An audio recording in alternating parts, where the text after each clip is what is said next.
You wake to the sound of wooden shutters creaking against the wind. It's early morning, perhaps sometime in the year 1327, though time in a medieval village is rarely so precise. You don't yet know the day's saint or feast, only that the frost has lingered longer than it should. In the small stone cottage you share with your family, the hearth glows weakly, the embers never fully extinguished through the night. The air smells faintly of damp wool and smoke, the ordinary sense of life for the medieval peasant. You reach for the iron nail embedded in the doorframe, touching it lightly before stepping outside. It's not a gesture of habit, it's protection. The nail, you believe, keeps evil spirits from entering. A blacksmith gave it to your father long ago, and your mother once said that no witch could cross a threshold marked by worked iron. Such acts, so mundane to you, are fragments of a vast, invisible system, a web of small rituals, prayers, and precautions. This is everyday magic, not the sorcery of grimoires or alchemists, but the quiet, constant effort to stay safe in a world ruled by forces you cannot see. The boundaries between worlds in your world, few things are entirely natural. The forest beyond the fields is alive with intentions, spirits dwell in its trees, fairies haunt its clearings, and wolves carry more than hunger in their eyes. When your neighbors cross into the woods, they whisper apologies to the trees. They don't do this to seem pious or poetic, they do it because the world demands respect. The forest is a place where the known and the unknown touch. Boundaries matter deeply. The churchyard wall, the hearth's edge, the cottage door. These are lines of defense. Beyond them lie powers indifferent to human prayers. Inside, you may light a candle, whisper a blessing, or hang a sprig of rowan above the bed to guard against nightmares. Every threshold, every doorway, is a negotiation between faith and fear, between your world and something older. Faith in the everyday object. In the early 14th century, religion saturates every part of life, but Christianity alone doesn't explain all your habits. You know that holy water wards off illness, but so does tying a red thread around a cow's neck. You say your prayers before harvest, but also drop 3 grains of salt into the furrows, not to season the earth, but to sweeten it, to keep the crop free from the malice of witches or wandering spirits. No one calls it superstition. The word doesn't yet sting the way it will centuries later. These are simply the ways of the old people, preserved because they work, or at least, they do no harm. You have seen neighbors forget their charms and lose their livestock. You have seen children born with a caul, a thin membrane over their faces, and live charmed lives, marked as lucky. You've heard of others born under an eclipse who were never quite right. Life itself feels precarious. Perhaps that is why every object around you has meaning. The broom above the door keeps away unwelcome visitors. The horseshoe on the barn beam ensures fertility. A piece of bread placed in the fire on Christmas Eve feeds the souls of ancestors who still walk unseen. The calendar of belief. Your life moves to the rhythm of seasons, not just in labor, but in superstition. In the spring, when fields are sown, people whisper charms over the seeds. In midsummer, bonfires are lit to strengthen the sun and drive away dark forces that thrive in heat and decay. In the long nights of winter, the dead are near. It is said they walk the lanes in silence, reminding the living to keep their fires bright. Each festival blends the sacred and the old. On Candlemas you bless candles for the year, but the blessing itself may echo something older. A call to light against the cold, a memory of fire as protection. At harvest, the last sheaf of grain is treated with care, sometimes dressed like a doll, sometimes buried, for it holds the spirit of the field. To mistreat it is to invite hunger next year. The church tolerates some of these customs, condemns others. Priests preach against charms and pagan remnants, yet many carry amulets themselves, bits of parchment inscribed with Latin words worn under robes. The line between holy and unholy protection blurs in the smoke of incense and hearth alike. The work of hands and words. You spend your days laboring, cutting wood, tending crops, mending roofs, spinning flax. But even labor is infused with quiet ritual. When you begin to sow, you might whisper a prayer not to God, but to the earth itself. When your child falls ill, you recite words that sound like prayer but drift towards something older. A rhyme your grandmother taught you. It's not rebellion against faith, it's simply the persistence of habit. In medieval Europe, knowledge is layered. The scholar in a monastery writes about humours and celestial influences. The village healer mutters about nettles and moonlight. Both believe in cause and effect, but one writes in Latin and the other in breath. Your hands know the texture of soil, the weight of bread dough, the chill of the morning frost. You understand survival, not in theory, but in repetition. through gestures and charms so deeply ingrained they no longer feel magical at all. The village healer. Every village has someone who knows more than the rest. In yours, it's a woman named Anselma. She is neither young nor old, and she smells of herbs and vinegar. Her house sits just beyond the last cottage, where the road curves toward the woods. You go to her when someone's cow won't give milk, or when a child won't sleep. She doesn't claim to be a witch. In fact, she crosses herself whenever anyone mentions magic, but she knows what herbs to burn, what words to whisper, and when to keep silent. Anselma's reputation is double-edged. People depend on her, but they also fear her. When crops fail, she is the first they visit, and sometimes the first they blame. Yet even the priest speaks gently to her, for she is useful, and the boundary between healing and heresy is fragile. She might tell you that an illness comes from bad air, or from the evil eye, cast by an envious neighbor. She might hang an amulet made of wax and wool above a cradle to draw away harm. Sometimes she will not explain at all, and that silence is its own kind of power. Silence and belief. Superstition is rarely shouted, it is whispered. You would not speak openly about every charm you use, especially in front of a cleric. But when the candle sputters without wind, when bread cracks strangely in the oven, when the dog stares at nothing, these are signs that invite quiet glances and shared understanding. It is a collective knowledge, passed through observation rather than doctrine. You learn what works not from scripture but from repetition, and in this repetition, a kind of peace forms, a fragile order against the chaos of the unknown. Belief in this sense is less about grand miracles and more about the daily maintenance of hope, the quiet power of fear. Every superstition, every ritual, every charm, they are all born from fear. But fear itself is not loud. It hums softly beneath the routines of life. You fear sickness, famine, misfortune, but also disruption, anything that might unbalance the delicate rhythm of your world. When the sky turns red at dusk, you wonder if it's an omen. When a raven circles the field, you watch carefully. You can't afford not to. And so, you obey patterns. You knock on wood. You cross yourself at thresholds. You keep a candle burning during storms. It may not avert disaster, but it keeps you doing something. And in doing, you create a fragile kind of order. The fragile balance. By night, the village sleeps uneasily. Wolves howl from distant hills, and the wind carries strange noises through thatched roofs. You lie awake, thinking of the iron nail in the doorframe, of Anselma's charms, of the unseen things moving through the dark. Outside, the world is alive with unseen presences, not malevolent, perhaps, but unpredictable. You don't know their nature. You only know they must be respected. And as your eyes close, you wonder quietly if every charm, every ritual, every whispered rhyme is truly keeping the darkness away, or simply reminding you that it is still there. The morning mist curls low over the fields, veiling the earth in a soft grey haze. The air smells faintly of damp straw and manure, the simple perfume of survival. The peasants of your village move slowly, in rhythm with the bell that calls to prayer and labour alike. But even as hands dig, thresh, and mend, the people's thoughts remain bound to things unseen. Magic, though no one would quite call it that, seeps into every gesture, every task. It is woven into how you plough your fields, bake your bread, and bury your dead. It is the logic of caution in a world where every small mistake might draw the wrong kind of attention. The field as living being, the soil beneath your feet is not mere dirt. It is a living, breathing thing, temperamental, generous when pleased, vengeful when disrespected. Before sowing, you might sprinkle a handful of ashes from the hearth across the furrows, a gesture both practical and symbolic. The ashes feed the soil, yes, but they also link the land to your home fire, ensuring that what grows in the earth will feed the same mouths that tend it. When the first shoots appear, you take care not to tread on them. Stepping over new growth is taboo. It offends the field's spirit. If the crops fail, people will wonder whose misstep brought offense. The language of cause and effect here is never merely physical. And when harvest comes, you must cut the last sheaf with care. This sheaf, called the neck, or the maiden, holds the essence of the year's fertility. To cut it wrongly is to risk famine. To treat it with respect ensures plenty. Sometimes it's braided and kept above the hearth through winter. A silent guest, watching over the household until spring returns. The magic of bread is sacred, not just as food, but as symbol. The most ordinary miracle of all. Every household bakes it, and every superstition touches it. When you knead the dough, you trace a small cross over it before setting it by the hearth to rise.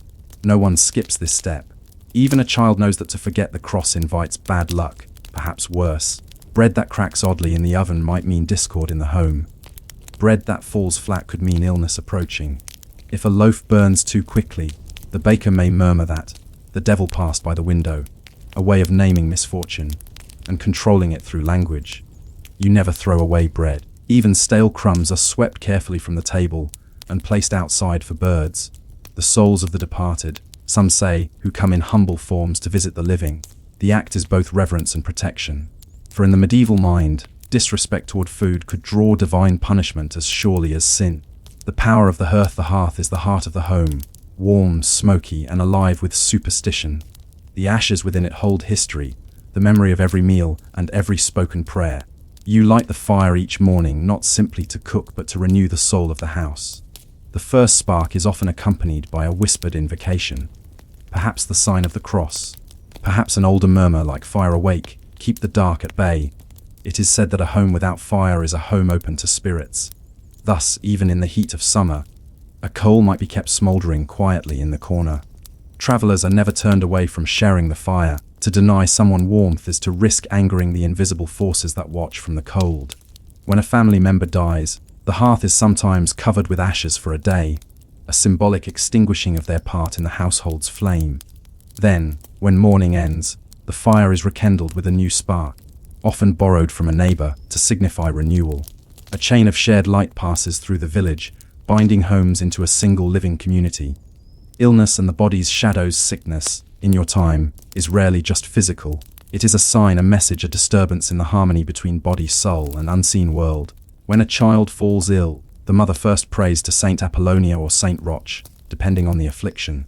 But alongside those prayers, she will reach for charms, a scrap of parchment with a Latin verse written by the priest, or a small cloth bag filled with herbs, salt, and perhaps a pebble from the river. If the fever persists, suspicion may grow. Perhaps someone's jealous glance brought harm, the evil eye. To cure it, the healer burns rosemary and wafts the smoke over the child 3 times, muttering, "As this smoke fades, so fades the sickness." Even diseases of clear cause, spoiled food, foul water, are interpreted through this web of meaning. To the peasant mind, no misfortune is accidental. Everything happens because something or someone willed it. And this thought, though frightening, offers comfort. If every illness has a cause, then there must also be a cure, if only one knows where to look. The turning of the year, as the seasons turn, so too do the invisible rules that govern your behavior. During Lent, laughter should be quiet, as even joy might offend heaven. On All Hallows' Eve, you avoid walking alone. The veil between worlds is thin, and spirits wander freely. On May Day, young people decorate doors with branches of hawthorn, a symbol of renewal, but also protection against witchcraft. When midsummer comes, bonfires blaze across the countryside, meant to strengthen the sun and drive out shadow. Each festival is a negotiation between sacred faith and older fears. The church tries to guide these rituals into Christian meaning, but in the villages their roots remain tangled. The priest blesses the fields on rogation days, walking the boundaries and chanting psalms. Yet the people watching him still drop coins or bits of bread into the soil as silent offerings. They will tell you it is to help the saints, but you know it is to help the earth remember them kindly. Dreams and Omens Night is never merely rest. It is a realm of signs. Dreams, to the medieval peasant, carry truth in strange symbols. To dream of fire may mean a wedding, to dream of water, a birth, to dream of teeth falling out, a death soon to come. Even the humblest villager wakes and recounts their dreams carefully, seeking meaning in the fragments. There are dream books, of course, copied and recopied in monasteries, but few peasants can read them. Instead, knowledge is shared orally. Old women know that dreaming of a white horse brings good fortune. Dreaming of bread crumbling in the hands means hunger. And omens extend beyond sleep. A bird flying into the house, a candle extinguishing itself, a sudden chill without wind. These are not coincidences. They are messages. You cannot ignore them without risk. When misfortune follows an omen, the connection feels obvious. When it does not, memory quietly forgets. This selective attention keeps belief alive, not as doctrine but as lived experience. The unspoken rules of protection, you know the common safeguards well. Never leave a cradle empty. A fairy might replace your child with one of their own. Never point at a rainbow, it offends the saints. Never sweep at night, you'll brush away your luck. Iron protects against spirits. That is why you keep the nail in the doorframe, and why blacksmiths, who shape iron, are quietly respected, even feared. Salt purifies, sprinkled on thresholds in soup in the eyes of the envious. Water, blessed or otherwise, connects all things and must never be wasted without a word of thanks. Such customs make life tedious, perhaps, but also meaningful. They slow you down, make you notice. Every action becomes part of a grand conversation with the world. To live in superstition is to live attentively, to sense the pulse of mystery in every motion. The weight of blame when misfortune strikes, someone must be at fault. A sudden illness, a dead cow, a spoiled harvest, these are rarely accepted as random. Blame might fall on the quiet widow who lives alone, or the traveler who left too soon, or even the healer who failed to help. In your village, accusations begin softly, murmurs, glances, prayers muttered more often than usual. The priest may preach about sin, urging repentance for the community's hidden guilt. But people understand, he means the person everyone already suspects. The line between faith and fear grows thin. To protect the village, sometimes one person must carry its unease. It is safer that way, to locate the source of misfortune in a single body, rather than in the uncertain balance of fate. Faith, fear, and the church. Despite all these beliefs, the church is everywhere. The bell, the calendar, the rhythm of life. It shapes your days, your festivals, your vocabulary for the sacred. Yet even priests know that faith alone cannot calm every fear. Some quietly bless charms themselves, disguising their actions as acts of piety. Others preach against superstition with fierce certainty, only to fall ill and request a touch of Anselma's herbs, in private. In the countryside, religion and magic coexist like two overlapping shadows, neither fully dispelling the other. Christianity brings structure, promise, and redemption. Folklore brings immediacy, intimacy, and control. It is one thing to trust that God governs the universe. It is another to hang an iron nail in your doorway, because something might be waiting outside tonight. Between worlds, as evening falls again, the village exhales. Chickens cluck softly in their coops, and smoke rises straight from chimneys into the twilight. You sit by the hearth, the light of the fire catching in your eyes. You think of the day's labors, the field, the bread, the quiet exchange of gestures and words that keep your small world safe. You know no other way to live. Beyond the glow of your home lies the darkness of the forest, and beyond that, the endless unknown. But for now, your world feels steady, balanced between light and shadow, faith and fear. Still, you wonder when you whisper a charm, when you hang iron or sprinkle salt. Do you preserve the balance of the world, or do you only remind it that balance must always be kept? The winter of 1348 arrives quietly, though not without omen. The air feels heavy, too still, as if even the wind holds its breath. By now, the villagers have learned to read such silences as warnings. The animals grow restless. The sky turns an odd metallic grey. Someone says the moon looked wrong last night, pale and swollen. And though no one yet understands it, something vast is about to move through their world. But for now, the rhythm of life continues. The hearth still glows. The bread still bakes. The old woman, Anselma, still leaves a bowl of milk by her door each night. A gift for spirits or chance travelers, no one can quite say which. The people cling to their customs with a kind of gentle desperation, because the familiar is all that stands between them and the unknown. The arrival of the pestilence. When the first death comes, it feels almost ordinary. A cough, a fever, a funeral, then another, then 3 more in a single week.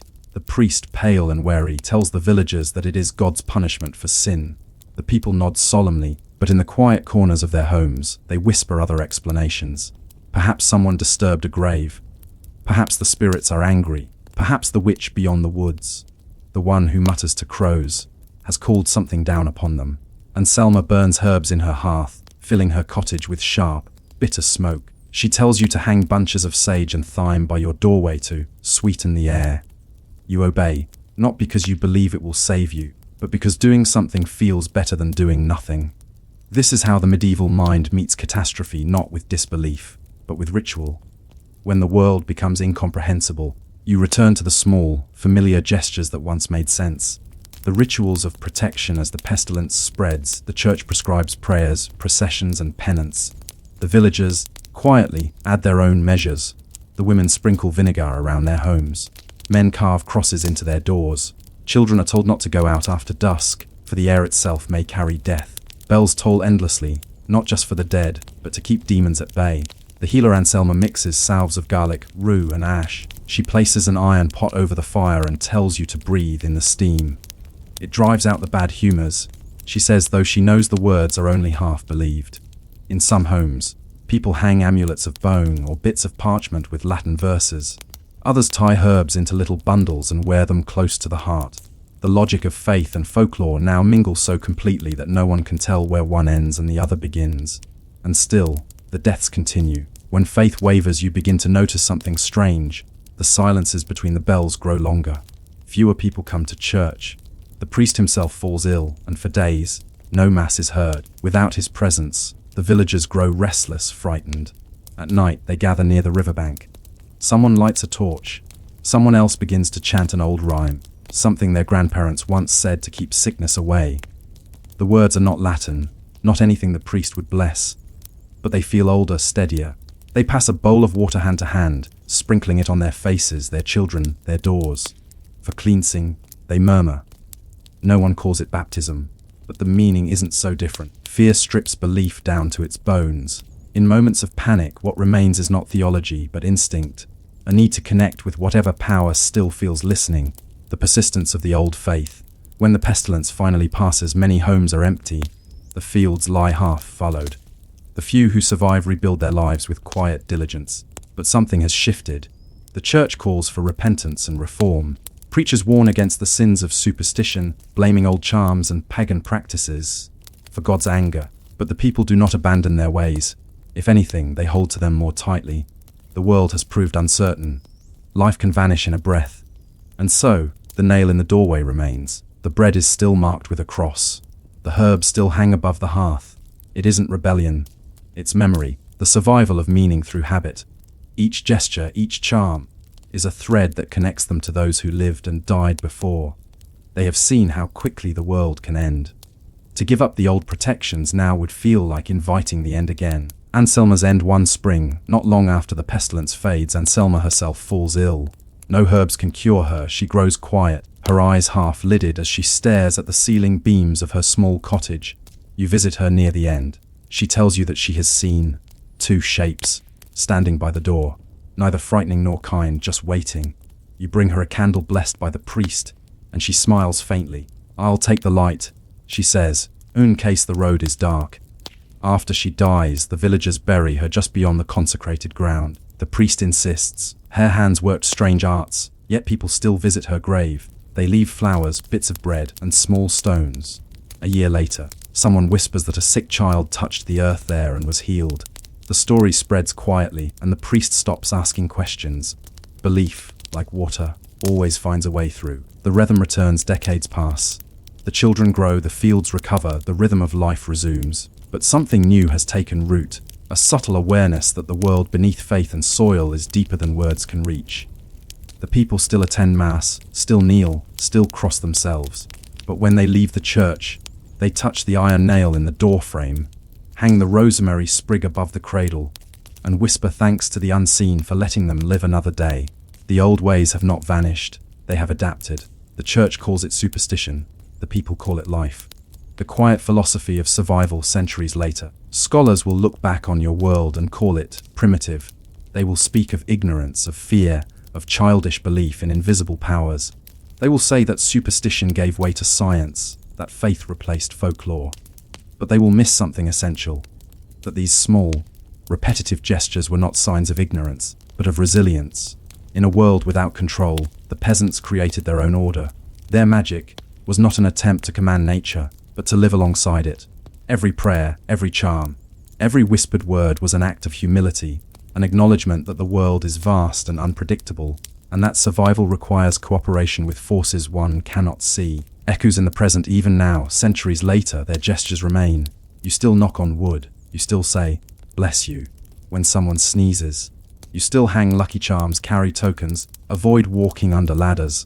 You still light candles for the dead. You have long forgotten the original reasons, the ancient fears. But the rhythm persists, a living fossil of belief. The medieval peasant, buried beneath layers of history, still lives quietly within you. These customs no longer guard against fairies or plagues, but against the more subtle anxieties of modern life. The same human longing for safety, order, and meaning. The slow disappearance as the centuries pass. The church grows stronger, and later, the new science begins to speak in the language of logic and experiment. The old healers vanish, replaced by physicians. The amulets give way to rosaries, then to nothing at all. By the time the Renaissance dawns, the peasant's world of invisible threads has faded to a whisper. Yet folklore never dies completely, it adapts. The village charms become nursery rhymes, the rituals become traditions, the myths become literature. People forget why they once hung herbs above their doors. But they still hang garlands at Christmas, still leap over fires on Midsummer's Eve, still believe that some days simply feel unlucky. The names change, the meanings shift, but the old pulse remains, steady, almost imperceptible, beneath the surface of modern life. The last night in the village, imagine now the last night before the world begins to change. Before scholars, traders, and reformers bring new words, new gods, new doubts, the village sleeps. The hearths are low but still warm. Outside, the frost glitters faintly on the fields. The iron nail in your doorway glints in the dim light of the moon. Somewhere far off, a wolf howls, not a symbol, not a spirit, just an animal. Yet even now, you whisper a small rhyme for protection. You don't know where it came from. Your grandmother taught it to you, and her grandmother before her. You whisper it softly, half believing, half hoping. Because in truth, it doesn't matter whether the rhyme works or not. What matters is that it keeps you connected to the land, to your ancestors, to the fragile balance that makes the world feel safe. Reflections beyond time. When historians look back, they see patterns. You see survival. You see a world where fear and faith coexist, where people endure not by mastering the world, but by learning to live gently within it. The magic of the medieval peasant was never about power. It was about patience, about respect for mystery, about the courage to keep working, keep praying, keep believing, even when the reasons blur with age. And maybe that is what real wisdom looks like. Not certainty, but continuity. The quiet persistence of meaning through centuries of change. As dawn rises again over the distant village, the smoke from the hearths curls into the pale morning air. Life goes on. The fields will be sown again. The bread will bake. The charms will hang quietly in their places. And those centuries will pass. The world will never be entirely free of the old whispers. The belief that the unseen still listens, because perhaps even now it does. It is the 12th century, and Europe hums with prayers. Monks copy manuscripts by candlelight. Cathedrals rise from the earth like great stone hymns. The church has grown powerful, not just as faith, but as structure, government, and law. Yet beneath that growing order, something else endures. In the forests and meadows, in the dimly lit cottages and misty glens, the old spirits still whisper.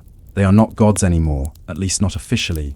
The church has seen to that, but people still leave milk at the doorstep, bread by the window, and a candle in the hollow of a tree. They call them the good folk, the hidden ones, the neighbors. And though their names vary across Europe, their nature is always the same: elusive, dangerous, half divine. The church calls them demons. The peasants call them fairies. The origins of fairy belief in the Middle Ages was not the soft, whimsical thing it would later become. There were no delicate wings or smiling sprites in these tales. The fairies of the 12th century were uncanny beings, proud, beautiful, and perilous. They dwelled in hills, in mounds, in ruins left by forgotten peoples. To see them was both blessing and curse. They might bring fortune to a household or ruin it in a single night. They could heal the sick or steal the healthy.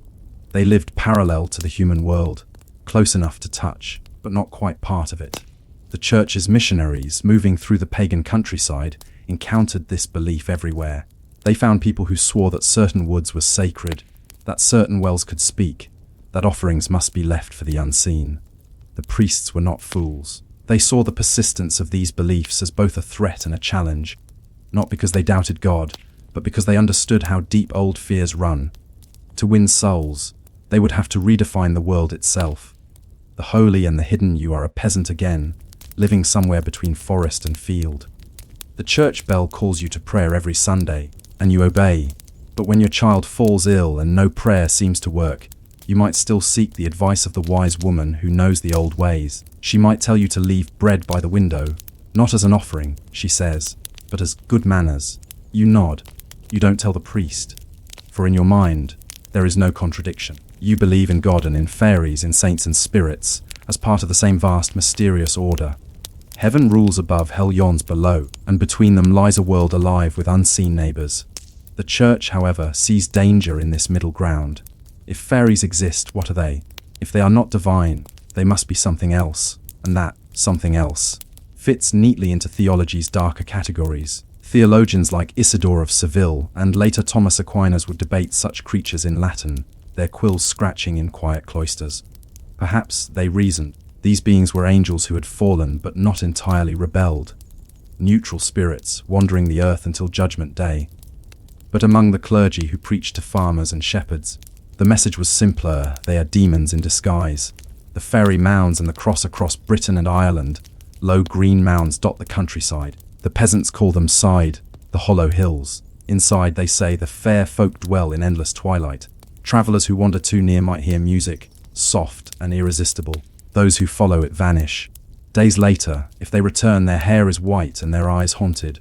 They speak of banquets that vanish like smoke, of lights that danced like fireflies, of laughter that turned to weeping. The church, unable to ignore these tales, began to act. Priests would visit such mounds, plant wooden crosses on their tops, and bless the ground with holy water. Sometimes, strange noises were said to echo afterward, low moans like wind trapped in stone.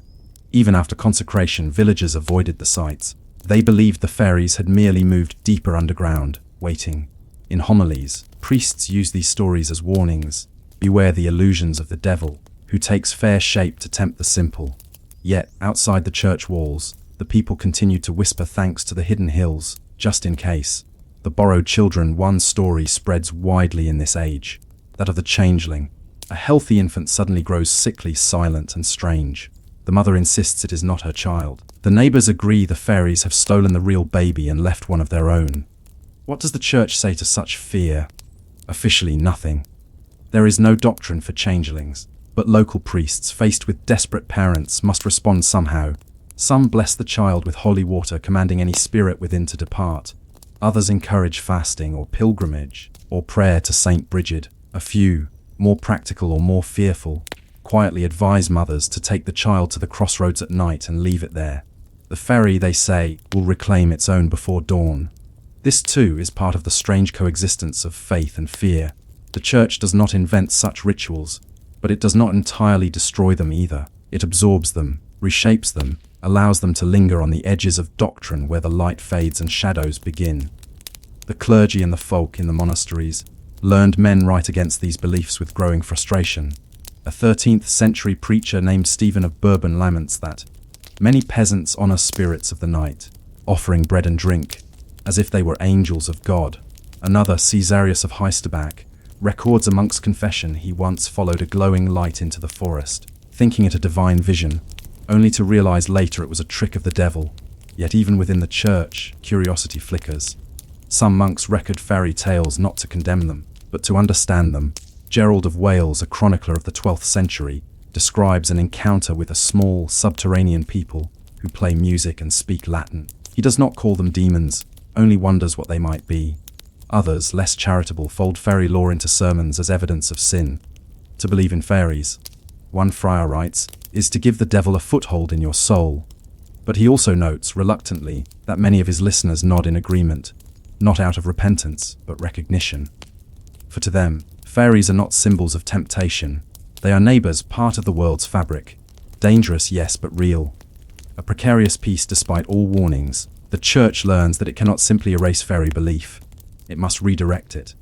Thus many saints' legends begin to resemble older myths. The Virgin Mary becomes a protector of wells once sacred to other spirits. Saint Anne guards the hearth. Saint Martin blesses the fields. In time, the people stop leaving offerings to fairies and start leaving them to saints. Though the gestures hardly change. Bread becomes alms. Water becomes holy. Candles still flicker at the edges of dark places. It is a clever compromise, and a fragile one. For while saints are kind and merciful, fairies are capricious, closer to the reality of nature itself. The peasants know this instinctively. When drought comes, when a cow dies, when misfortune strikes, they may light candles for the saints, but they still whisper to the unseen hills. Faith fills the church, fear fills the forest. Both demand devotion, both must be fed. The scholar's explanation, by the late Middle Ages, intellectuals attempt to fit fairy belief into Christian cosmology. Thomas of Cantimpré writes that fairies are aerial spirits, neither damned nor saved, neutral beings inhabiting the air between earth and heaven. The Dominican friar John of Salisbury insists they are simply illusions caused by melancholy and corrupted air. And yet, even as scholars rationalize, the people continue to live among the old tales. When strange lights are seen above the moors, they call them the fairy host. When children go missing, they say the fairies dance them away. When the wind sighs through the trees at night, it is said to be the voices of the lost, half human, half other. The church may preach reason and doctrine, but the human imagination refuses to surrender so easily. The forest and the altar imagine the sound of a Sunday Mass, the Latin chant echoing through the nave, candles flickering against stone. Outside, in the same moment, the wind moves through the forest, whispering through oak and ash. The same people who kneel before the altar will later walk through those woods and leave crumbs for the unseen. They do not see contradiction. To them, both acts are expressions of reverence, one for the Creator, one for the creation that still hides its mysteries. The priests fear this duality because it blurs the line between salvation and sin. But perhaps it is not duality at all, only the lingering echo of an older world, one that refuses to die. The question beneath the doctrine, as the century wanes, a strange thought begins to stir even among some theologians. What if the fairies are not fallen, but forgotten? What if they are remnants of an older creation, beings left behind when God made man in his image, now fading as belief fades with them? It is a dangerous thought, whispered rarely, written almost never. Yet it persists in the same quiet way that all forbidden ideas persist, through rumor, through story, through the human need to explain what cannot be seen. And perhaps that is the church's true struggle, not the fairies themselves, but the questions they inspire. If there are other beings, unseen, powerful, neither wholly good nor evil, then where do they fit in the grand order of heaven and hell? If the forest hides its own mysteries, what then is sacred? The priests keep preaching, the bells keep ringing, the mounds keep whispering, and somewhere in the quiet space between prayer and superstition, a medieval villager still wonders, if the fairies were truly demons, why do they sometimes bring blessings? And if they were once angels, why do they linger in the shadows? The world of medieval Europe was not divided cleanly between light and dark, faith and heresy, God and devil. It was a place of gradual transitions, twilight beliefs, half-Christian customs, and slow transformations of the mind. To live in that age was to stand between two worlds, one shaped by the church's sermons and Latin scriptures, the other rooted in the soil of ancient fears. The fairies, or whatever one wished to call them, occupied that uncertain space, and for several centuries the church waged a quiet, patient war against them. The infiltration of the old ways. By the 13th century, Europe was changing. The growth of towns, trade, and centralized power had begun to reshape life. But in the countryside, where most people still lived, the rhythm of belief moved at a slower pace. Their Christianity did not sweep away paganism overnight. It layered itself upon it. Every sacred well, every ancient tree, every midsummer fire found new meaning under a Christian name. At first, the church tolerated this, even encouraged it. Conversion was a long process, and a little compromise helped ease the transition. A stone circle could become the site of a chapel. A spring once sacred to a river goddess could be rededicated to Saint Anne or the Virgin Mary. Yet, with every adaptation, the boundary blurred. Pilgrims who came to pray at these places sometimes left offerings that no priest had sanctioned: bits of bread, locks of hair, ribbons tied to branches, quiet tokens to the good spirits. The priests frowned but often said nothing.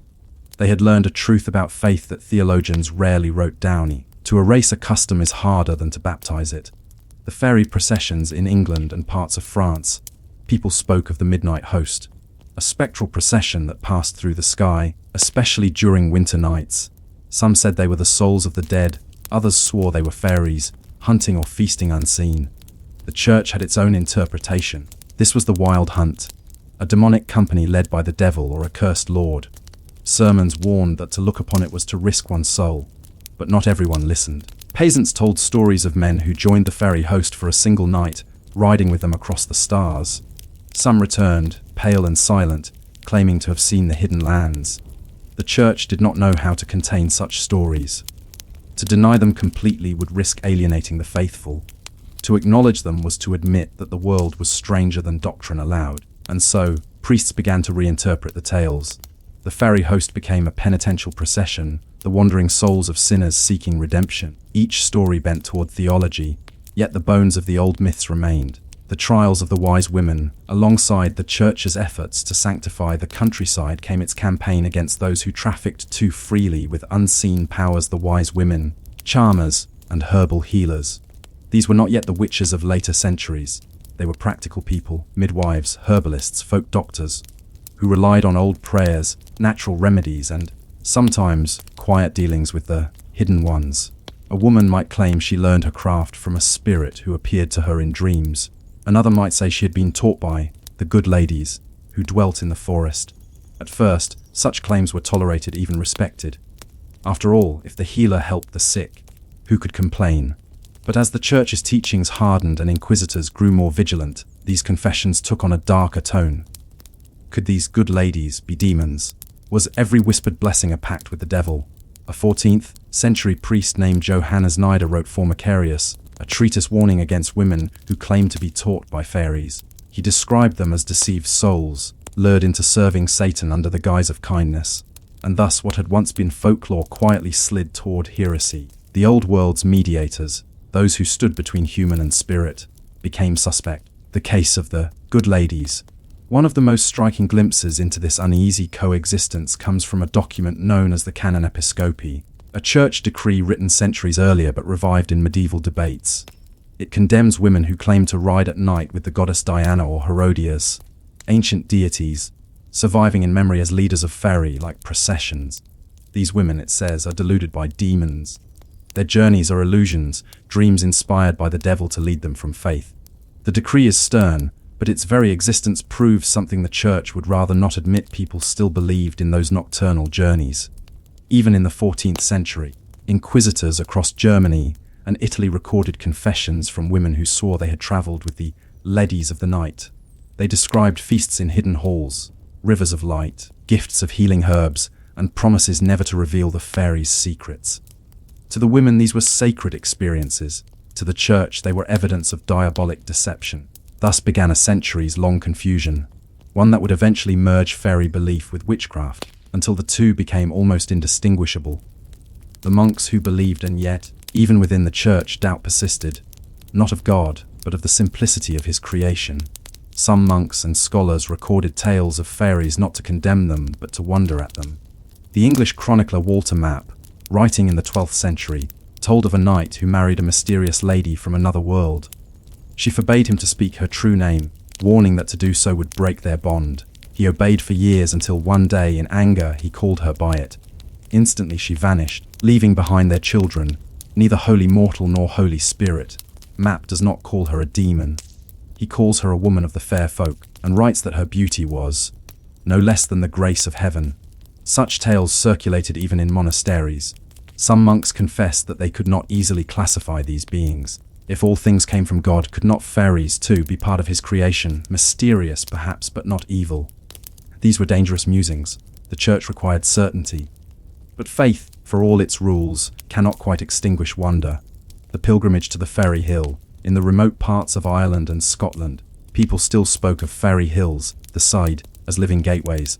In 1304, a friar named Richard of Ely wrote of a peculiar case. A man claimed to have spent a night inside one such hill. He had been lured by music, he said, and entered through a door in the grass. Inside, he found a great hall lit without candles, where people feasted but made no sound. When he awoke, it was morning. He found himself lying beside a stone marked with a cross. The friar, instead of condemning him, wrote carefully, "Perhaps God allows such visions to remind men of the unseen world." Others were not so charitable. In nearby parishes, priests warned that the fairy hills were entrances to hell, their music the call of demons. But still, offerings appeared there each May and November, left quietly by those who could not abandon old habits. It was not defiance, only continuity. Fairies in the books of penitence. To understand how widespread belief in fairies remained, one need only look at the church's own manuals. Books of penitence, guides for confessors, began to include questions about fairy dealings. Hast thou made offerings to the spirits of the night? Hast thou left gifts for the good neighbours? Hast thou sought knowledge from the Lady of the Hill? Each sin had a punishment: fasting, almsgiving, repeated prayers. Yet the mere presence of these questions proves that such acts were common enough to warrant specific penance. For every sinner who confessed, there were likely dozens who saw no sin in it at all. To them, it was simple courtesy, the same kind one shows to an unpredictable neighbour. The transformation of the fair folk slowly. Over centuries, the fairies began to change in the public imagination. The church's influence, constant and patient, reshaped their image. The proud, perilous beings of early medieval lore became smaller, gentler, and less dangerous. They retreated from theology into story, no longer spirits of nature or shadowed angels, but quaint figures for tales told by the hearth. The poets of the 15th and 16th centuries would later romanticize them as merry little people, harmless and decorative.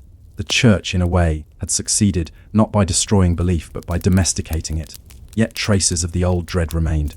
Even as children laughed at fairy tales, adults still crossed themselves when the wind howled strangely at night. Old people still warned against walking alone on certain hills, and priests still sprinkled holy water over wells that had a presence about them. Because deep down everyone knew, or half suspected, that belief never truly disappears. It only hides, waiting. The lingering question: by the late Middle Ages, fairy belief had been pushed into the margins of culture, tolerated, mocked, or reinterpreted. Yet it remained, stubborn and unbending.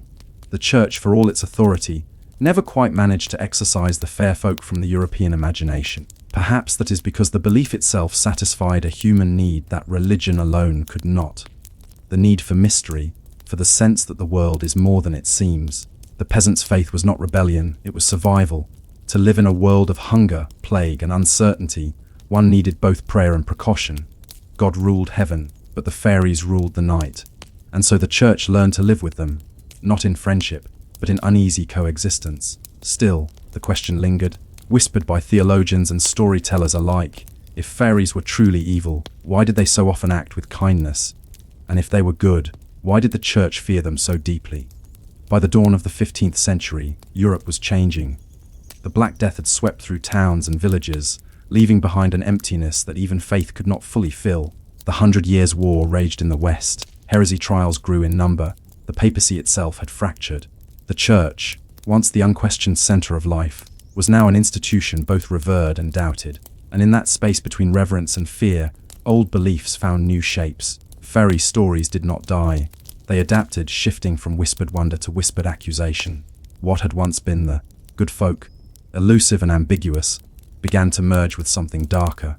The world was entering the age of witches. The inquisitors take notice in earlier centuries. As we saw, the church had treated fairy belief as superstition, a remnant of pagan ignorance, worthy of correction but rarely of punishment. But by the 15th century, a new and more suspicious mindset had taken hold. Heresy was no longer just a matter of theology. It was seen as a disease of the soul, capable of spreading like plague. And superstition, no matter how small, could now be interpreted as a symptom of that disease. In 1487, two Dominican inquisitors, Heinrich Kramer and Jacob Sprenger, published a book that would define the next 2 centuries, Malleus Maleficarum, the Hammer of Witches. Within its pages, they drew connections between every form of folk belief and diabolic pacts. Witches, they argued, did not merely imagine their night flights or meetings with spirits. They truly communed with demons, who often took fair or pleasing shapes. This was the moment when the fairy ceased to be a fading pagan memory and became a suspect in the trial of heresy. The good folk, once courted with bread and milk, were now named as Satan's servants. The cunning folk and the accused in rural Europe, especially England and Scotland, there still existed a class of people called cunning folk, healers, charmers, and finders of lost things. They relied on herbs, prayers, and sometimes, so they claimed, the help of friendly spirits. Many insisted their helpers were good fairies who aided them against witchcraft and misfortune. The church, however, heard something else in those words. In 1566, a woman named Bessie Dunlop of Ayrshire was brought before a Scottish tribunal. She admitted she had been visited by a spirit called Tum Reed, a kindly man who helped her find lost cattle and prepare cures for the sick. He had told her he belonged to the court of Elfham, the fairy realm. To her it was a blessing. To her inquisitors it was blasphemy. They declared Tom Reid a demon and Bessie his servant. She was executed. Her story was not unique. Dozens of such confessions, sometimes voluntary, sometimes forced, filled court records throughout the 16th and 17th centuries. The details varied, but the pattern remained: a healer speaks of fairies, the priest hears of demons. The church's patient tolerance, centuries in the making, had hardened into fear. The fairies of the Reformation, then came the Reformation. Across Europe, the Protestant movement tore through the old order, challenging the very foundations of the Catholic Church. Idols, relics, and saints' shrines were smashed as popish superstition. But while reformers scorned the rituals of Rome, they did not erase the human need for unseen order.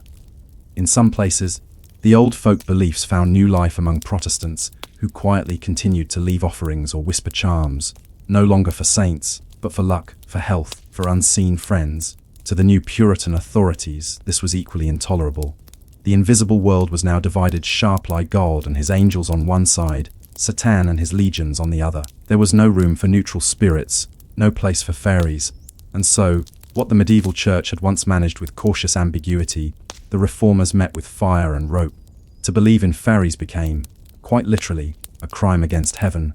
The scholars' rationalization, even as witch trials multiplied, a quieter revolution was underway, not of faith, but of thought.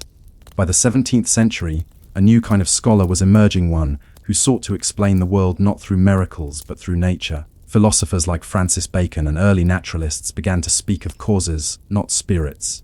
In this new reasoning, fairies could not exist. They were relics of ignorance, born from fear of the dark and misunderstanding of natural events.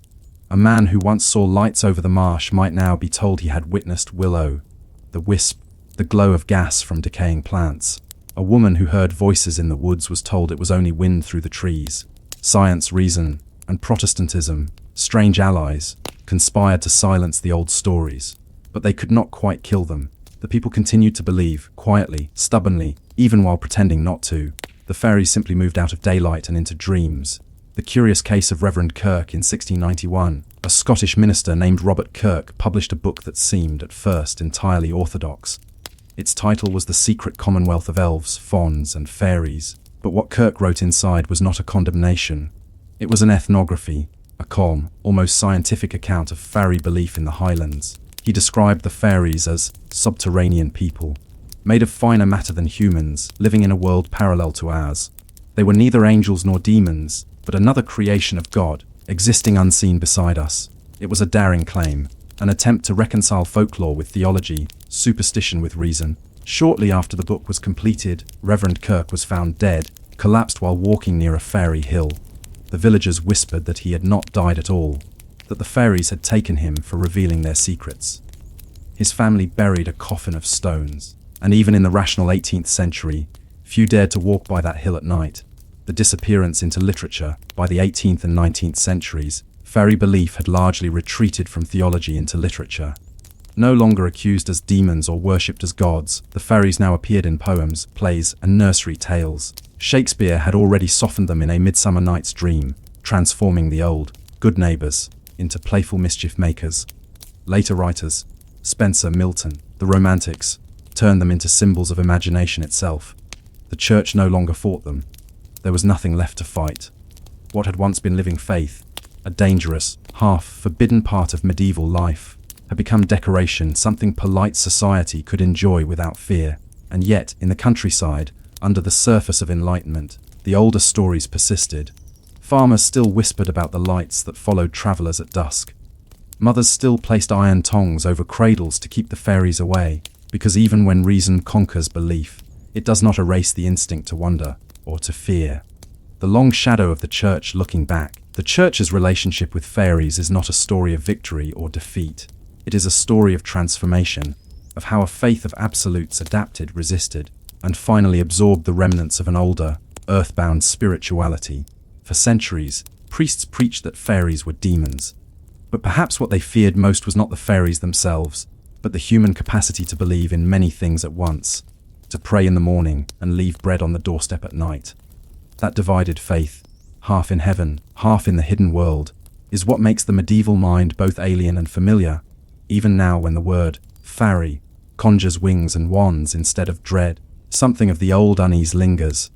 We still feel it when we pass through ruins at twilight, or hear laughter in the distance with no visible source, or sense that the woods are somehow watching. Echoes in the modern world today. In parts of Ireland, road construction still sometimes diverts around fairy forts, ancient earth mounds that locals prefer not to disturb. In Iceland, engineers have been known to consult with folklorists before building through known elf-habited rocks.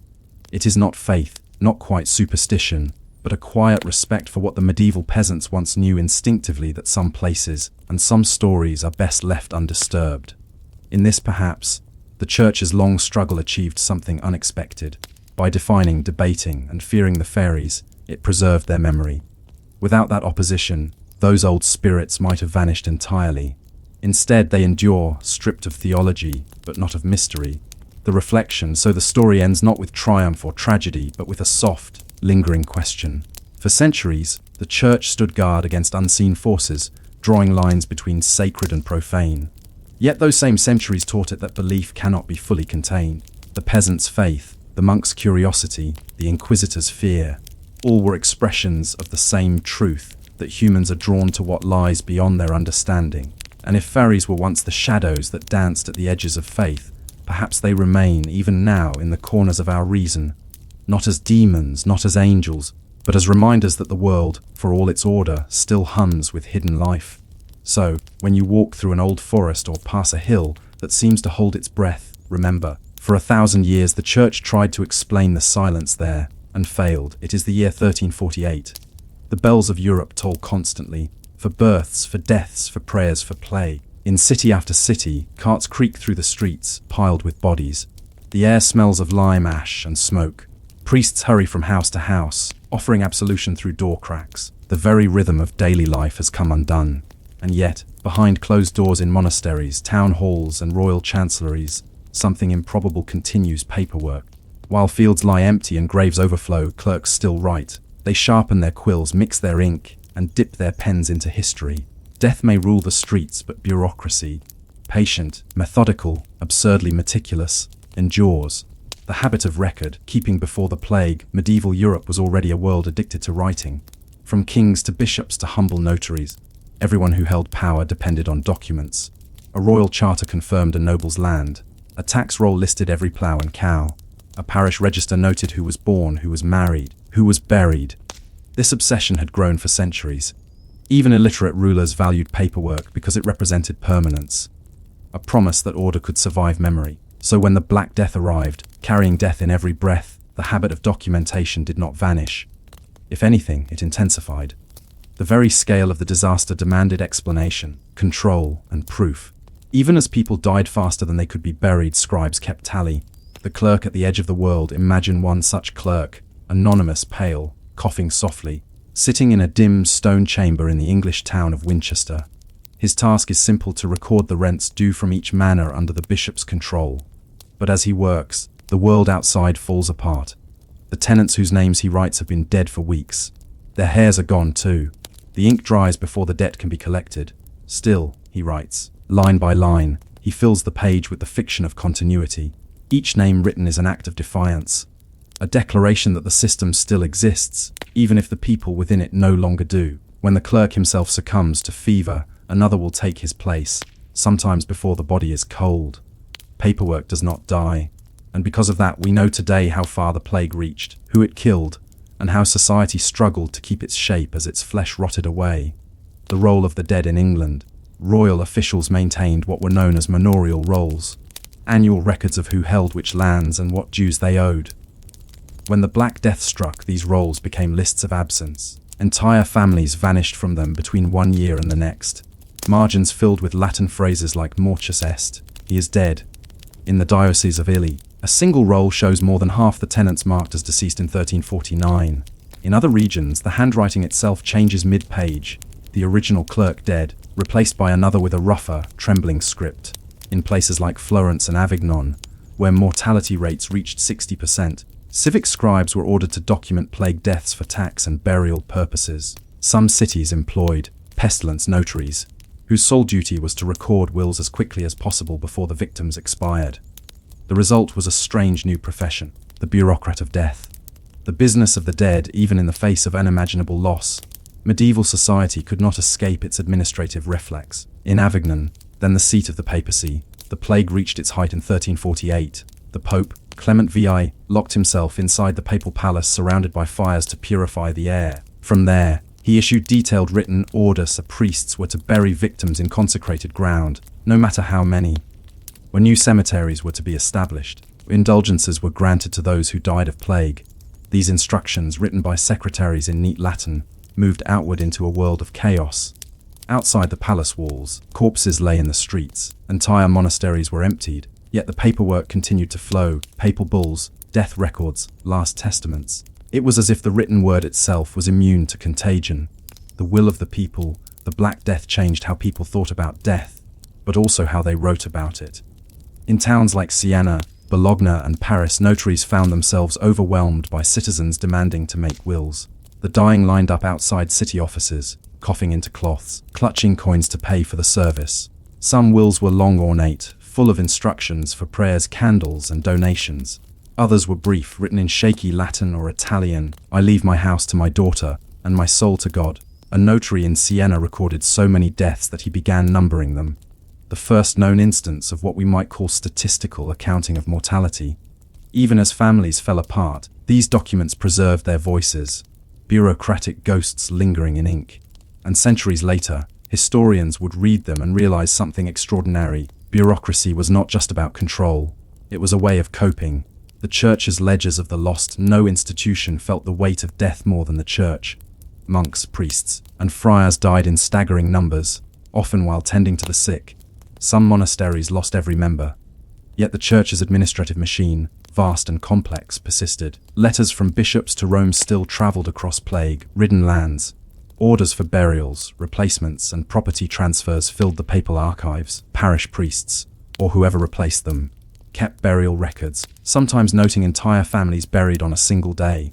In Norwich, England, one church's register recorded, "In this year so many died that no bells were rung and no prayers said, for there was no one left to ring or pray."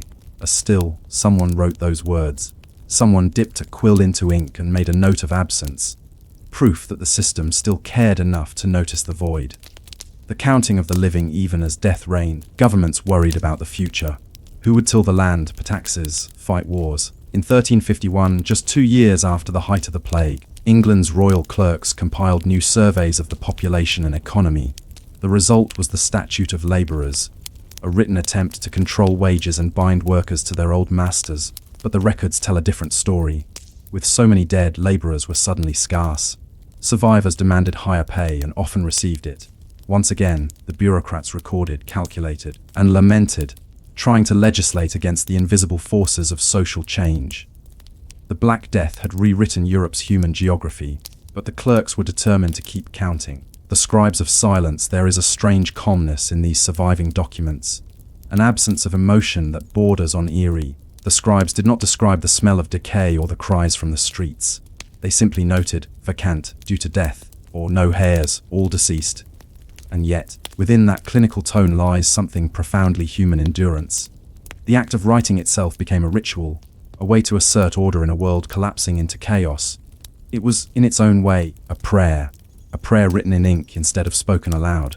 Each line of Latin or vernacular script said, without saying, the world is still being witnessed. The peculiar immortality of paper. It is one of history's quiet ironies that, though the Black Death killed perhaps 1/3 of Europe's population, it left behind more written records than any previous century. In trying to measure, manage, and memorialize death, medieval bureaucracy preserved life. Names, occupations, rents, even moments of despair. Through these ledgers, we can still see the faint outlines of lives long gone: a miller in Essex, a widow in Siena, a notary coughing as he writes another will. The people died. The ink remained. And because of that ink, we can still read the story of their ending. The unanswered question as the years passed and the plague subsided, the ledgers continued. New clerks filled old offices. The system endured, though the faces behind the desks had changed. But one wonders, what did they feel as they wrote? Did they believe the paperwork mattered? Or was it simply habit? The momentum of civilization refusing to stop, even as the world seemed cursed. Perhaps for those who survived, the act of writing was more than duty. It was hope, the belief that someone, someday, would read their words and understand that they had been here. Even now, 7 centuries later, we do. The bells fade, the ink dries, the clerk closes his ledger and seals it with wax. Outside, the plague wind still blows. Inside, history quietly continues to record itself. And so, the machinery of civilization, slow, deliberate, and profoundly human, survives even death itself. It is 1353. The worst of the pestilence has passed, though the memories remain raw. The survivors emerge like ghosts from their shuttered homes, blinking in the light. The fields long abandoned have grown wild. Churches stand half empty. In towns, the tolling of the bells is quieter now, but the air feels changed, as if the world itself has aged in just a few years. Yet amid this tentative recovery, one thing resumes with unshakable purpose: paperwork. Ledgers are reopened, tax rolls updated, letters sent. The Black Death, for all its horror, has not ended Europe's obsession with documentation. Instead, it has expanded it. Now there are more things than ever to record: inheritances to dispute, lands to reassign, wages to control, and deaths to certify. And so Europe begins the long bureaucratic process of rebuilding itself. Not with hammers or plows, but with ink. The recounting of the dead, the first task, was simple in theory, but impossible in practice. Who was left alive? In England, local bailiffs and clerks sent reports to the Crown estimating population losses. Their language was sparse, but behind the words lies astonishment. Some villages, they wrote, stand altogether vacant. Others have none to till the soil. In France, similar accounts flowed toward royal treasurers. Monasteries submitted lists of dead brothers to ecclesiastical authorities, hoping to secure replacements. Each list, each name, was both evidence and elegy. But as officials gathered these numbers, they began to grasp a staggering truth. There were too few people to keep the old order running. The old systems of rent and feudal duty had relied on abundance of peasants, laborers, and dependents. Now those records looked like empty skeletons of society. The bureaucracy faced a paradox. Its records were too good. They showed in painfully clear detail how much had been lost. The value of a living man with workers scarce, the surviving laborers realized their worth. In pre-plague England, a ploughman might earn 2 pennies a day. After the plague, with half the countryside dead, he could demand twice that, sometimes more. The response of the state was not sympathy but regulation. In 1351, King Edward III's government issued the Statute of Labourers, an extraordinary document that attempted to freeze wages at pre-plague levels. It declared that every man and woman shall be bound to serve for the same wages as they were wont to do in the 20th year of our reign. And who would enforce this? The clerks, of course. Bailiffs and manorial stewards were required to keep written records of labourers, their wages, and their offences. Those who refused to work at the old rates were to be fined, and their names entered in the rolls. The law created an entire new genre of paperwork, the bureaucracy of control. But it also created a hidden rebellion. Workers lied about their origins, moved from village to village, or made informal deals that never reached the record books. In this way, history's most famous plague helped birth one of its earliest black markets for labor. The great transfer of property. As death thinned the population, property began to shift in unprecedented ways. The dead left no heirs, or their heirs were gone too. Entire estates reverted to the crown or the church. Others passed to distant relatives who had never expected to inherit. Every transfer required documents, deeds, seals, and witnesses. Notaries became busier than ever, handling the legal aftermath of the apocalypse.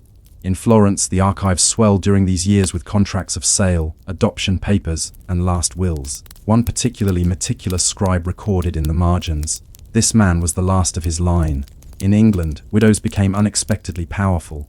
With husbands and sons gone, many took control of lands and businesses. Their names, once rare in official rolls, appear frequently after 1350, managing estates, signing documents, even hiring workers. The bureaucratic system, originally designed to serve male property owners, quietly adapted. Lines were drawn through dead names, replaced by new ones, often female, often temporary. Through the dull, methodical process of revision, medieval bureaucracy became the instrument of social change. Monks with ledgers in monasteries, survival meant adaptation too. The monks who had once filled scriptoriums with illuminated psalters now turned to more practical writing. They counted rents, noted vacant lands, and recorded which peasants could still pay tithers. Many monasteries faced ruin. Fields lay fallow, their tenants dead. So the monks began leasing land to laymen, a practice once frowned upon. Contracts multiplied, carefully written and sealed. Some abbots, desperate for income, sold relics or indulgences. Again, all recorded in precise detail. The monasteries became proto-banks, trading not in money but in paper promises. What had once been places of prayer turned, for a time, into offices of survival. The bureaucrats' burden. Not all clerks saw their work as noble. In fact, many complained. In a surviving letter from a papal scribe in Avignon, dated around 1352, the writer laments that the pen is as heavy as the cross. He describes spending long nights copying wills for those already dying as he wrote them. Others feared contagion from the parchment itself. A notary in Bologna reportedly refused to accept payment in coins that had been handled by plague victims, demanding written IOUs instead, and yet, despite fear, the work continued. In the great chancelleries of Europe, The papal curia, the English exchequer, the French Tricedes charts. Documents multiplied like spores.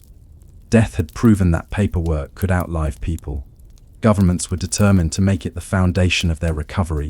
When numbers became knowledge, something subtle but important began to happen during this period: the transformation of records into data. Before the plague, officials had counted for taxation and justice. After the plague, they counted to understand how many fields stood empty, how many widows without heirs, how much rent uncollected. In England's Royal Exchequer, auditors began comparing returns year by year, marking losses in red ink. This habit of quantifying change through writing marks one of the earliest steps toward what we might now call statistical thinking. For the first time, record keeping was not merely for proof, but for analysis. The bureaucracy was becoming self-aware. The sound of quills. Imagine a scriptorium or chancery in those years after the plague. The walls are thick, the air dry. Clerks sit at long wooden tables under candlelight. Outside, winter presses against the shutters, but inside, there is only the soft scratching of quills. One clerk copies a royal edict about labourers' wages. Another transcribes a will. A third updates the rolls of tenants, adding notes in the margins. Heir unknown, vacant farm, land granted anew. They rarely speak. Theirs is a world of ink and order, of sentences that will outlive them. Occasionally, one coughs, a lingering sound that makes the others flinch. The memory of plague never truly leaves them, but still they write, and as they do, they rebuild civilization, one line at a time. New lives on old paper. The decades following the Black Death saw Europe reshaped. Towns grew again, but differently. Wages remained higher, freed from feudal bonds. Some peasants became independent farmers or craftsmen. The bureaucracy adapted once more. Tax records began to list individuals, not just households. Urban councils recorded guild members by trade. Parish registers became more detailed, noting not only births and deaths but occupations. The written word was becoming more personal. The anonymous peasant of the 13th century now had a name, a trade, sometimes even a complaint. The Black Death had destroyed millions of lives, but it had also forced bureaucracy to recognize each survivor as uniquely valuable, if only to count tax or regulate them. Through writing, individuality crept into official history. A new kind of authority. By the late 14th century, something remarkable had happened. The bureaucratic machine, once an instrument of kings and bishops, began to function almost independently. Officials justified policies by referencing the rolls or the records, not divine will. Town councils made decisions based on written precedent rather than custom. In a sense, paperwork itself became an authority. When disputes arose, it was not memory or witness that decided, but the document. The plague had shattered trust in people. Paper became the replacement. As one French clerk wrote in 1375, "Men perish, but parchment endures." He meant it as reassurance. Yet beneath the calmness lies something chilling, a recognition that bureaucracy had become the only thing immune to death. The ledger as memory. By the end of the 14th century, the Great Plague years were becoming history. But the records, wills, tax rolls, death tallies, remained. Archivists began to gather them, binding parchments into volumes. The ledgers of despair became chronicles of endurance. A century later, scholars and bureaucrats alike would study these records to understand population, economy, and governance. The data gathered in tragedy became the foundation for modern administration. Even today, historians tracing family trees or demographic patterns rely on these same records. The quiet legacy of the scribes who refused to stop writing as the world fell apart. Their ink, faded and brittle though it is, remains legible. Their handwriting, cramped, neat, and precise, still speaks the language of survival. The unfinished ledger. And yet, as the 14th century drew to a close, new waves of pestilence returned.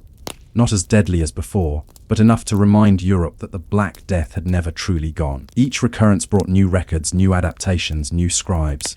The system evolved, from manorial rolls to parish registers, from papal bulls to civic decrees. In time, these would merge into the bureaucratic empires of early modern Europe, monarchies and states that ruled by paperwork. But for now, the scribes of plague, time continued their task. They wrote in dim light, counting the living and the dead, perhaps wondering if anyone in the distant future would read their words. We have. And in reading, we find not only the horror of the plague, but the resilience of those who kept the ink flowing, line after line. The scribe sharpens his quill one last time before leaving his desk. Outside, the bell of Vespers sounds. The ledger before him is half empty, waiting for the next year's entries. He He looks down at the blank page, then closes the cover. What will the next line record? Renewal, or another reckoning? The question lingers, unanswered, in the candlelight. It is now the 15th century, a century since the first great wave of pestilence, and Europe has changed beyond recognition. The graves have long been filled, the bells ring once more, and the children of survivors have built a world that feels, on the surface, new. But beneath it all, beneath the bustling towns and newly ploughed fields, the legacy of the plague lingers, not in bones or blood, but in bureaucracy.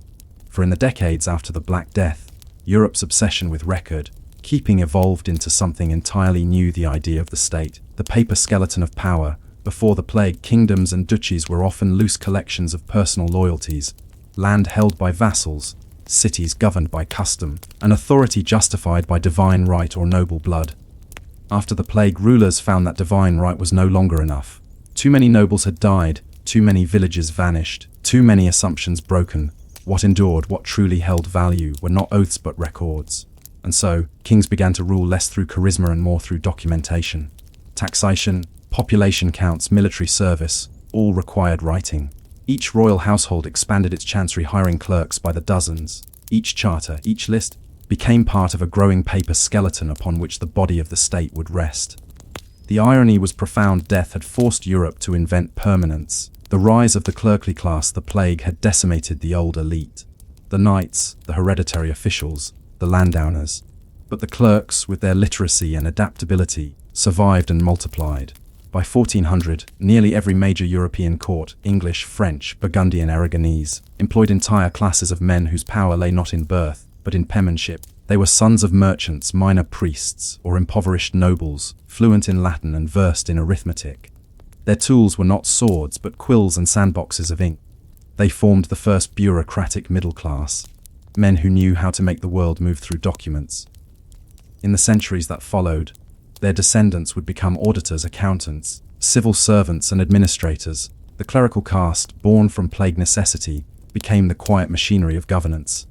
Parchment, wax, and memory. Europe's archives swelled to bursting. In the papal chancery at Rome, scribes worked day and night copying bulls onto sheepskin parchment.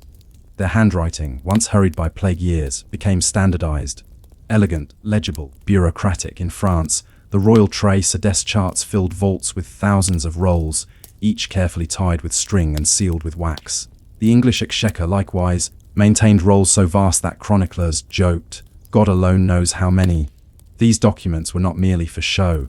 They became the state's collective memory, proof of ownership, authority, and lineage. If a village disputed a tax, the answer lay not in local knowledge but in the records. If a noble challenged a king's claim, clerks retrieved a parchment centuries old to prove him wrong. Paper and parchment had replaced the sword as the ultimate arbiter. The plague's lingering hand, the Black Death, returned again and again. Smaller waves in 1361, 1374, 1400 and beyond. Each outbreak reignited the bureaucratic reflex. Cities tracked deaths. Quarantined ships recorded health ordinances. By the 15th century, Venice had established one of Europe's first permanent health boards, a committee that kept written reports on disease patterns and trade routes. Other cities followed suit, copying Venice's methods and its paperwork. The fight against plague was becoming administrative. Every quarantine certificate, every burial permit, every list of the sick was another sheet of the emerging science of governance. What had begun as the scribe's desperate effort to impose order upon chaos had become something lasting. The concept that human behavior, even in the face of death, could be managed through documentation. The bureaucratic soul of faith, the church, too, transformed. Before the plague, faith had been largely communal and ritualistic. After it, faith became institutional and record-driven. The church began to rely more heavily on written confessions, indulgence records, and registers of penance. Parish priests were instructed to keep detailed logs of baptisms, marriages, and deaths, practices that would become universal centuries later. This change was partly practical. Too many priests had died, and continuity required records. But it was also psychological. The church, shaken by its inability to halt the plague, sought certainty in documentation. God might be unknowable, but paperwork could be checked. Even spirituality became bureaucratic. The language of the living. As the 15th century advanced, another change emerged: language itself. Before, most administrative writing had been in Latin. Now, increasingly, bureaucrats began to use the vernacular, English, French, Italian, German. This shift was profound. It meant that the record keepers were no longer writing only for priests or scholars, but for the living people whose lives they chronicled. In London, city records began appearing in English after 1410. In Florence, merchants recorded transactions in Italian. The bureaucracy was becoming democratized, slowly but surely, and once again, the Black Death was its silent midwife. The trauma of mass death had forced people to reimagine authority, not as divine but as human, and language followed. Bureaucracy and the birth of capitalism. There is another legacy of these centuries of ink accounting. The notaries and clerks who once counted deaths now counted profits. The techniques developed for managing plague estates, double-checking ledgers, recording transactions, calculating losses, became the foundation of modern bookkeeping. In 1494, an Italian friar named Luca Pacioli published Summa de Arithmetica, describing a method of double-entry accounting used by Venetian merchants. It was revolutionary and directly descended from the plague-era notarial traditions. Commerce had become a form of bureaucracy. Profit, like salvation, required precise records. The medieval obsession with writing down everything, rents, wills, deaths, had quietly evolved into the world's financial nervous system. The invisible empire. By the dawn of the 16th century, Europe was covered in a thin, invisible web of documentation. Kingdoms expanded not through conquest but through correspondence. A royal decree in London could shape life in Ireland. An order from Madrid could change trade in the Americas. The bureaucrats of plague time had invented a new kind of empire, one made of ink. Every tax list, every census, every shipping manifest was a strand in that web. And, remarkably, it all began with the clerks who refused to stop writing while the world burned. The quiet conquest of the written word. As Europe explored and colonized the wider world, it carried its bureaucratic habits with it. Explorers wrote logs, missionaries wrote reports, colonial officials drafted endless censuses and inventories. To rule, they wrote. To own, they documented. The very idea that authority could be proven by a piece of paper, a charter, a deed, a passport, was born in the era when death had made memory unreliable. From plague ledgers to colonial registers, from medieval manors to modern ministries, the same principle endured. What is written exists. The archivist paradox. Centuries later, historians pore over these records. The tax rolls, the wills, the burial lists. They marvel at the precision, the sheer survival of ink. But behind that order lies grief. Every vacant, marked in a manor roll, once meant a dead family. Every transfer of land, a vanished name. Bureaucracy made survival legible, but it also made suffering abstract. It turned loss into numbers. Perhaps that is the paradox at the heart of civilization. To endure, humanity must translate chaos into paperwork. Even when doing so dulls the pain, the clerk's pen preserved the world, but it also erased its noise. The return of the quill. And yet, even in its cold precision, there is something deeply human in this endless writing. Imagine again that solitary clerk, perhaps now in 1500, old and stoop, in a candlelit chamber of the Royal Archive. Around him, shelves sag with bound rolls from a century of plague and recovery. He runs a hand over one. In the year of pestilence, half this village perished. He sighs. Outside, the bells ring for vespers once again. His work has outlived its purpose, yet he continues copying, annotating, filing, as if each mark of ink keeps the world from fading. Perhaps it does. Perhaps civilization, in the end, is nothing more than the collective act of refusing to forget. Echoes in modern times. The legacy of the bubonic bureaucracy is all around you. Every time a census is taken, every time a birth certificate is filed, every time a government form must be signed, you are touching the distant echo of the clerks of plague time. Their tools have changed, but their spirit remains. Databases instead of ledgers, keyboards instead of quills, but the impulse to record, to order, to survive through writing is unchanged. Our modern world, vast and complex, rests on the same fragile faith that information, properly written, can preserve life against chaos. The same faith that once guided a monk's trembling hand as he wrote Mortius Est. He is dead. The reflection of ink. It is strange to think that the most enduring monument to the Black Death is not a statue, not a cathedral, not even a graveyard, but a collection of parchments. Their letters, faded but legible, form a bridge between the living and the dead. They remind us that history is not only made by kings and conquerors, but by the quiet persistence of those who refuse to let the records stop.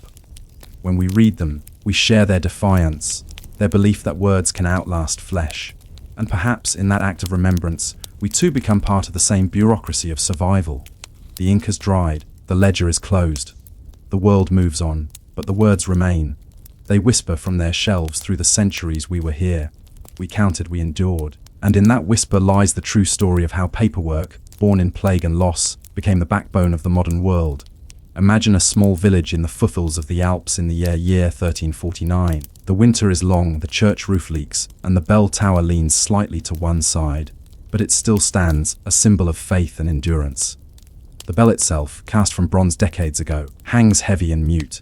It has not rung in weeks, not for mass, not for weddings, not even for funerals. The people have forbidden it. Because in this place and many others across Europe, the tolling of bells has become something more than a sound.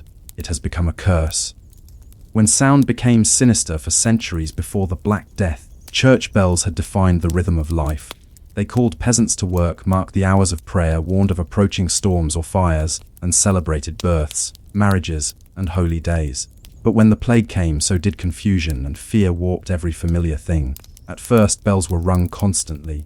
In city after city, priests and townsfolk believed that the vibrations of sound could drive away the bad air, the miasma thought to spread disease. Bells, it was said, purified the air. In Florence, entire towers rang day and night. In Paris, the ringing was so incessant that residents stuffed wax in their ears to sleep. But the death toll did not slow, and when people noticed that bell, ringers were dying first, coughing blackened blood and collapsing at their ropes. The mood shifted. Soon, what had been a sacred act became a source of dread. The bells went silent. The death of the bell ringers, often lay brothers or young apprentices, were among the first casualties in many towns.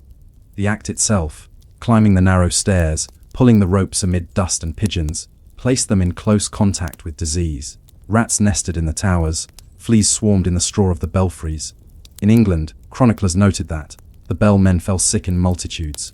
And in Germany, city ordinances warned that none shall toll the death bell save those who are already sickened. And to ring was to die.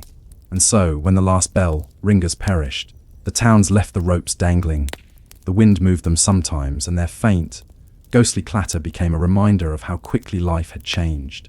The sound of mourning for centuries, the death bell, the passing bell, was meant to guide the soul of the dying. Its sound was thought to chase away demons, to mark a safe passage into the afterlife. But now, with thousands dying daily, the bells could not keep pace. Monks collapsed before completing their tolling. Entire towns rang their bells continuously day and night, until their metal cracked from exhaustion. In Avignon, where the papal court resided during the plague, the constant tolling became unbearable. Chroniclers wrote that the very air was made heavy by sorrow and the endless toll of bronze. Eventually, silence became more merciful than remembrance. The Order of Silence in 1350. Several towns, including Lübeck, Siena, and Bruges, passed ordinances forbidding unnecessary ringing of bells. The reason was practical as well as spiritual. Some believed the vibrations stirred up the plague, bearing air. Others claimed that the sound itself angered God, who had sent the pestilence as punishment. In Siena, the city council decreed, "Let there be no tolling for the dead, for the tolling is now without end." In England, a similar order was recorded. The bells shall rest, save for high holy days, until the sickness departs. And so Europe's familiar chorus, that constant hum of human faith and order, faded away. For months at a time, villagers heard nothing but the cough of the sick, the creak of carts, and the shuffle of feet toward shallow graves. The bells as souls, it may seem strange to you, listening now, to think of metal as sacred.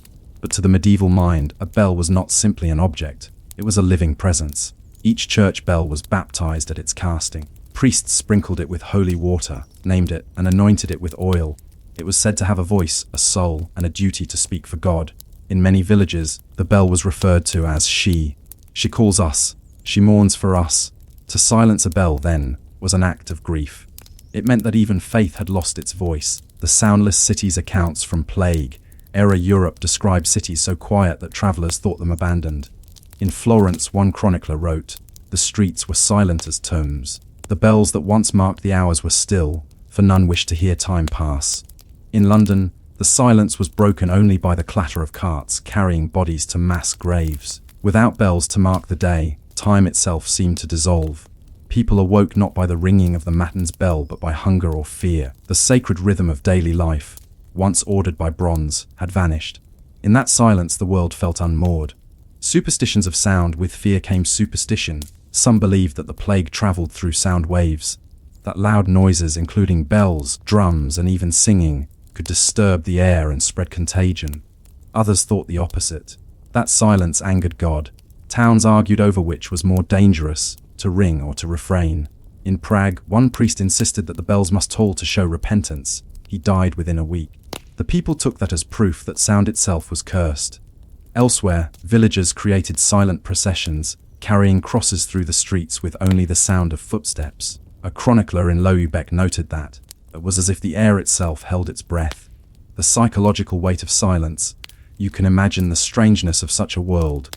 No bells for morning prayer, no bells for mass, no bells for weddings, no bells for death. To live in silence after generations of sound was to lose one's bearings. In many medieval towns, bells marked not just religious events but the passage of time itself. Without them, days blurred together. Farmers lost track of the hours. Artisans worked until exhaustion. Markets began and ended irregularly. Even prayer, the heartbeat of medieval existence, faltered without its sonic cue. The silence was not peaceful, it was hollow. And yet, it persisted.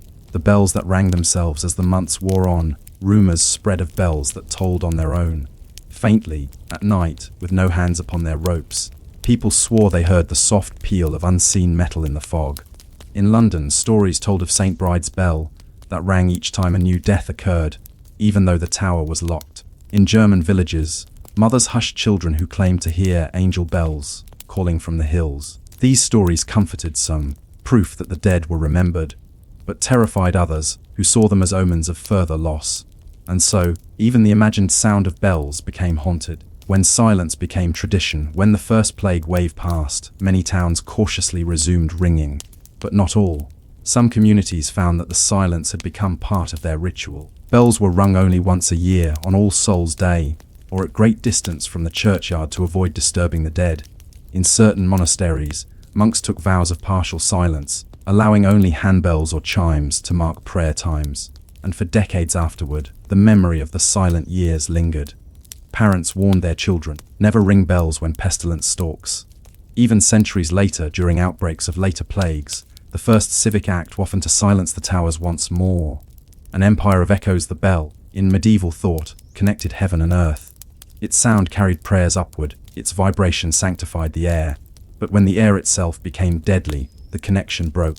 The silence of the bells during the Black Death became a symbol of separation, between the living and the divine, between hope and despair. To ring was to risk, to remain silent was to surrender. Either way, faith trembled. The bells have been silent for so long now that you've grown used to the stillness. The air hangs heavy. The streets are empty. The church stands dark, its tower a shadow against the sky. Somewhere you imagine a bell still waits, cold, patient, its voice stilled by fear. But one question lingers.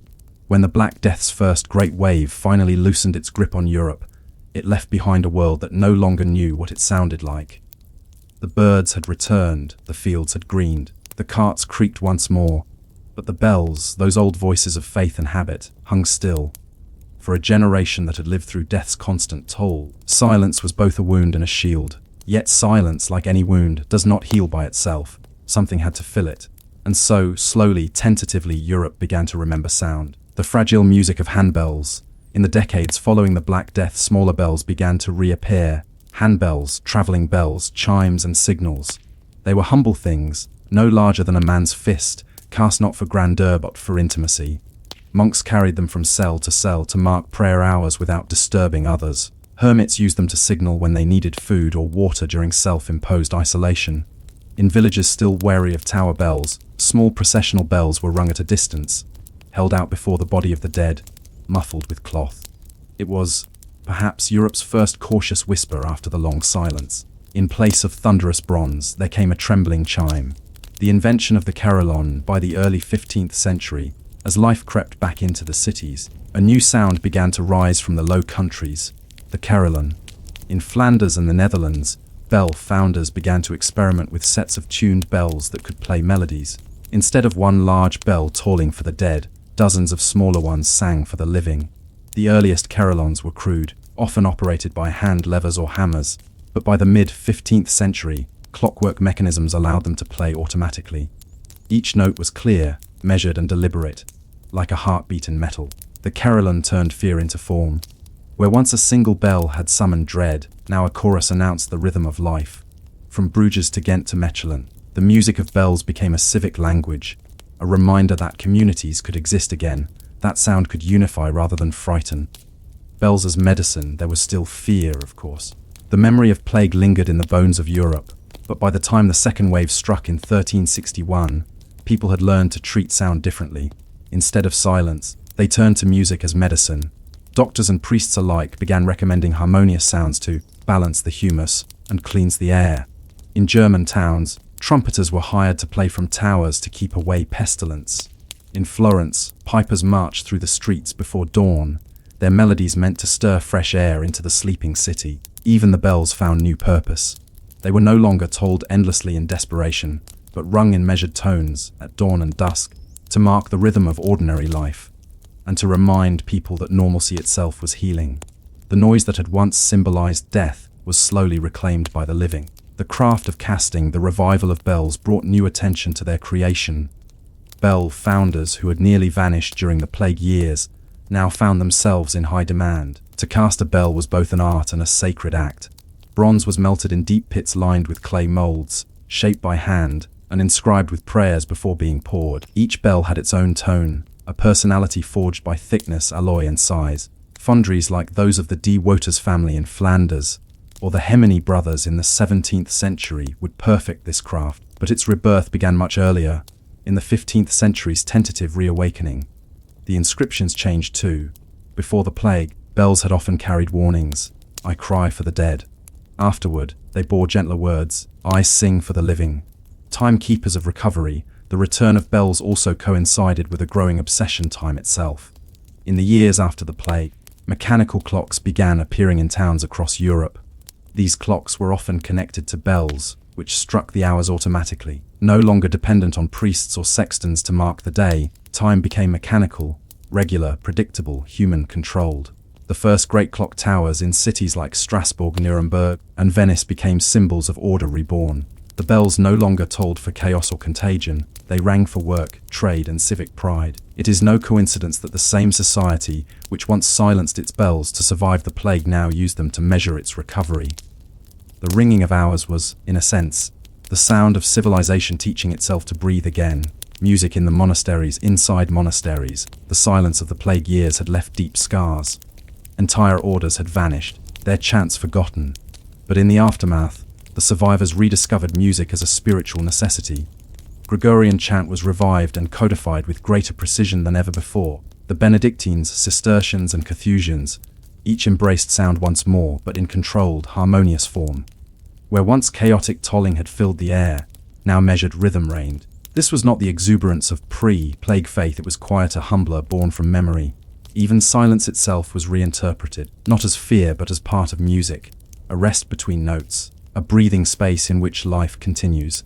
The medieval mind began to see that absence of sound could also be sacred. Superstition transformed. Superstitions about sound did not disappear, they evolved. Where people had once feared the tolling of bells, they now assigned new meaning to pitch and tone. A high, clear bell was thought to bring good harvests.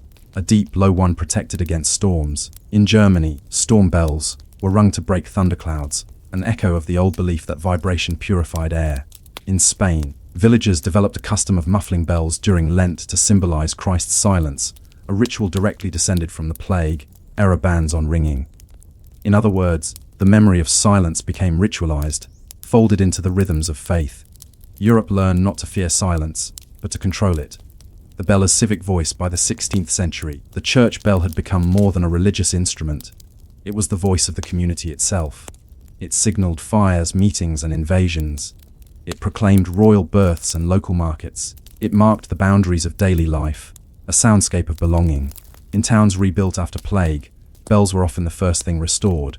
Even before houses or walls, people erected towers to hang their bells. They were, in a sense, public declarations: we live, we endure. Some cities even competed over whose bells were loudest or most melodious. Mechelen called itself the City of Bells. Bruges claimed its belfry was the highest, and Ghent's carillon was said to play, like angels at dawn. In reclaiming sound, Europe also reclaimed its sense of self. Echoes of fear still, fear never vanished completely. When smaller plague outbreaks returned in the 15th and 16th centuries, towns often reverted to old habits, silencing bells or muffling them with cloth. Sometimes, bells were rung only from outside the city walls, so as not to disturb the air within. Old memories are hard to erase. Even centuries later, during cholera outbreaks and influenza pandemics, the custom of silencing bells resurfaced. The logic may have changed, but the instinct remained in times of invisible danger: control the sound. Silence was the one thing humanity could enforce when all else seemed uncontrollable. The science of vibration. By the 17th century, natural philosophers began to study sound not as a mystical force, but as vibration. Men like Marin Mersenne and Robert Hooke experimented with resonance, trying to measure how sound waves traveled through air. The irony is that their fascination with sound's movement, its capacity to fill and purify space, was rooted in medieval fears of pestilence. What had once been mystical became mathematical. The old bell ringer's faith that sound could cleanse the air evolved, over centuries, into acoustic science. From fear came curiosity. From superstition came physics. Every tone, every vibration measured in a modern lab carries, somewhere in its ancestry, the echo of a medieval bell silenced by plague. The memory of sound. It is said that trauma changes not only minds, but also cultures. For medieval Europe, the trauma of the Black Death changed how people heard the world. Before the plague, sound was communal, loud, shared, unquestioned. After it, sound became intentional, sacred, and measured. The bell no longer dominated, it conversed. Music no longer filled space, it balanced it. The rhythm of life became gentler, the first whisper of modern sensibility emerging from medieval faith. And at the heart of it all was the memory of silence, that heavy, sacred hush that once covered a continent. The listener's burden, you might imagine, sitting now in your own silence. How strange it must have been to live in a world rediscovering its sound. Each ring of a bell after years of quiet would have felt both familiar and alien, a reminder of what was lost and what could be rebuilt. Perhaps, too, you would wonder, does sound return to us, or do we return to it? After so long fearing the air itself, could people ever truly listen the same way again? The bells ring once more. Their tones are softer now, measured, deliberate, not defiant, but alive. You hear them across the fields, through the narrow streets, from towers that survived collapse and fire. And for a moment, it seems that Europe has finally found harmony between silence and sound. But in the shadows of this peace, another question remains unanswered. One that the next century will face again. The bells that remembered by the end of the 15th century, Europe had changed once again. The worst of the plague waves had passed. Cities were rebuilding, and faith, though bruised, found its footing. The silence that had once haunted towns was now woven into their design. Churches rebuilt after the pestilence stood taller, their towers deliberately higher and their bells heavier, as if to prove that sound had triumphed over death. But those bells were not the same as before. They were tempered differently, tuned more carefully, often inscribed with words that acknowledged their silence. I once was stilled, now I sing. I ring for the living and the dead.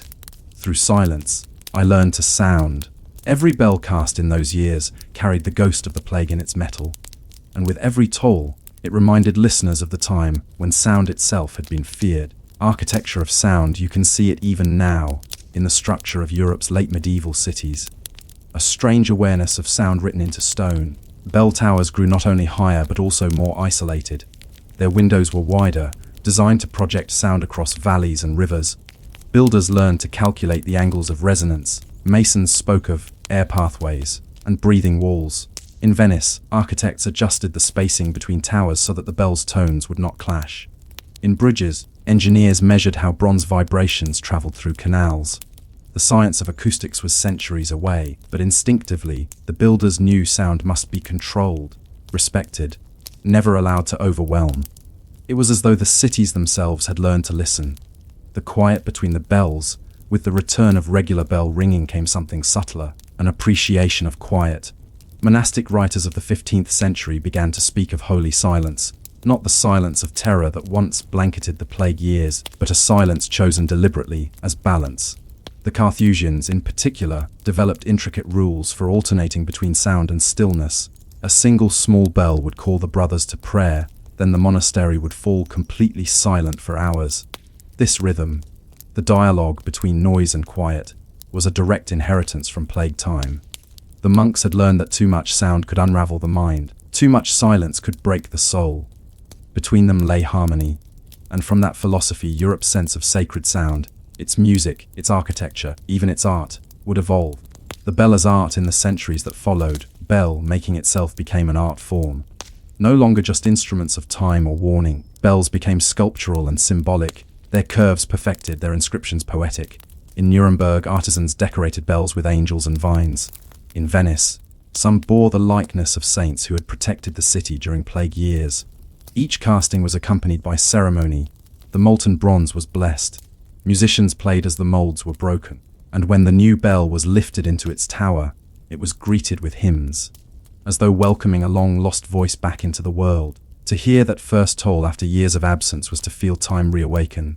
It was art in motion, metal breathing again. The bells and the city's soul. By the 16th century, bells had become so intertwined with civic identity that to silence them was seen as sacrilege. In 1539, when Henry VIII ordered the dissolution of monasteries in England, many towns protested not the loss of lands or relics, but of bells.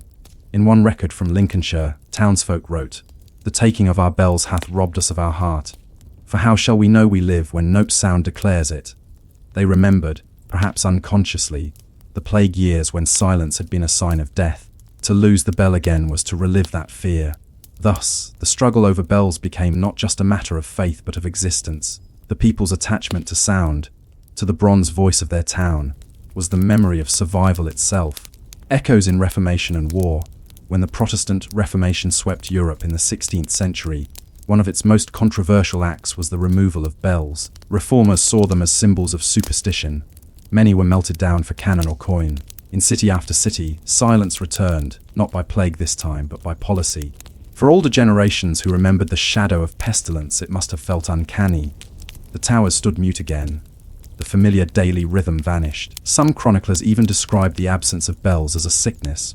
One wrote from Strasbourg in 1534, "The silence oppresses the soul. It is as if the pestilence has returned, though no one dies." The association between silence and fear, forged during the plague, remained so strong that even centuries later, quiet still felt like contagion. Sound as survival. By the time of the 30 Years' War 1619-1648, bells had once again become a form of endurance. Cities under siege rang them to rally courage. Rural parishes used them to signal safety or warn of troops. They no longer purified the air, they purified morale. In 1632, the citizens of Magdeburg rang their bells continuously as the city burned, refusing to let silence claim them even as flames consumed the towers. It was said afterward that the bronze had melted into the streets, fusing with the cobblestones. Sound turned to stone, yet still a symbol of defiance. From then on, silence was not just absence, it was surrender. The birth of the modern soundscape, in a sense, the modern world, its clocks, its alarms, its constant hum, began with those same bells. The post-plague centuries saw the gradual expansion of the urban soundscape. Bells set schedules for work, trade, and governance. Factories, when they came, borrowed the same principle. Whistles and horns to signal the hours, mechanical replacements for the church bells of old. Our entire sense of public time, of mornings and evenings structured by sound, owes its rhythm to the medieval towers that once stood silent out of fear. Every phone alarm, every clock chime, every airport announcement is, in some quiet way, a descendant of that long effort to make sense of silence. The memory of fear, even as civilization grew louder, the memory of plague silence never fully disappeared. During cholera outbreaks in the 19th century, bells were muffled again.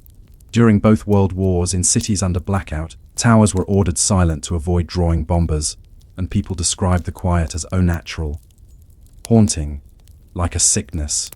Somewhere in Europe's collective memory, the absence of sound still meant danger, and so even now, after centuries, the tolling of bells still carries something ancient, not just a call to prayer, but a call to endure. The bells of memory. If you stand in any old European town today, say in Ghent or York or Siena, and listen closely at dusk, you'll hear a pattern that hasn't changed in 600 years. The low, deliberate toll of the hour. The faint echo of a smaller bell across the river. The pause afterward. That perfect, unbroken moment of silence before the sound fades into air. That pause is history itself. It is the remnant of the centuries when people learned that silence could kill, but also that sound must be measured. The modern listener, lulled by car horns and machines, rarely notices it, but it's still there, a ghost of the old rhythm between fear and faith. The bells in art and literature, the silence of the plague years found its way into Europe's imagination. Painters depicted ghostly towers in fog, bells frozen in mid-swing. Poets wrote of air too heavy for sound. Composers, centuries later, mimicked the tolling of distant bells to evoke both comfort and melancholy. Rachmaninoff's The Bells 1903, though Russian and modern, carries the same tension, joy and terror entwined. It is the echo of the medieval soundscape, reborn in orchestra. Even Gothic architecture, with its verticality and resonance, can be read as an attempt to control sound, to shape the divine vibration that the plague once silenced. Art remembers what history forgets. Listening forward, we live now in an age that rarely pauses.